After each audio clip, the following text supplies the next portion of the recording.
ఇదే వరంగల్లో రైతు డిక్లరేషన్ అని పెట్టినావు. నేను అడుగుతున్నా, పోదాం పోదాం ఎనుమాముల మార్కెట్ ఆడుకోదామా లేకపోతే ఏ కొనుగోలు కేంద్రానికి పోదామా? పోదాంపా. సిగ్గు ఎగ్గు లేకుండా, నీతి లేకుండా, నిజాయితీ లేకుండా నిన్న మహారాష్ట్రలో ఒక ముఖ్యమంత్రి హోదాలో ఉన్న వ్యక్తి దగుల్బాజీ మాటలు మాట్లాడుతున్నాడు. మనకు హిందీ రాదనుకున్నాడో లేకపోతే అక్కడ మాట్లాడింది ఇక్కడ వినరనుకున్నాడో మావులగాడు. ఏం మాట్లాడుతుండు? 500 రూపాయల బోనస్ ఇస్తున్నాను బోగస్ మాటలు చెప్తుండి హౌలా ముఖ్యమంత్రి. 500 రూపాయల బోనస్ ఈ రాష్ట్రంలో ఒక్కలకని ఇచ్చినవా? ఒక్కలకి ఇచ్చినట్టు చూపెట్టు నువ్వు. 500 బోనస్ ఒక్క మనిషికి. మొత్తం మేమందరం రాజీనామా చేస్తాం. సిగ్గుశరం లేదు. 500 బోనస్ కాదు, రుణమాఫీ మొత్తం చేసినా అని చెప్తున్నాడు. రైతు బంధు, రైతు భరోసా, ఫుల్ పేజ్ యాడ్లు ఈయన అయ్య సొమ్మన్నట్టు.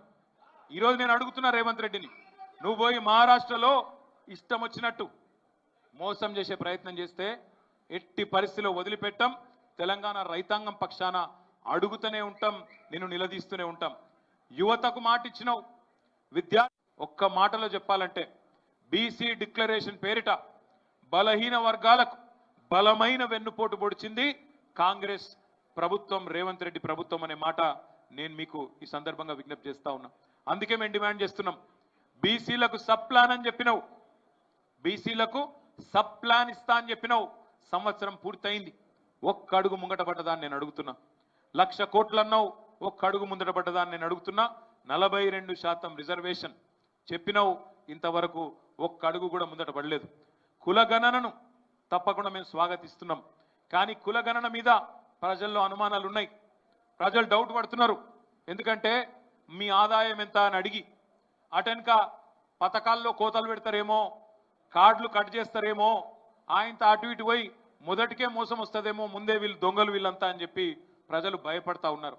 అందుకే కులగణన కోసం కావాలంటే ఆ సమాచారాన్ని సంక్షిప్తం చేయండి. 75 ప్రశ్నలు కాకుండా, రాజకీయ నేపథ్యము, ఆర్థిక పరమైన క్వశ్చన్లు కాకుండా వాళ్ళ కులాలు, ఉపకులాలు సంఖ్య లెక్క తేల్చి 42% రిజర్వేషన్ అమలు చేసే దిశగా ప్రయత్నం చేయండి. మిమ్మల్ని వదిలిపెట్టం.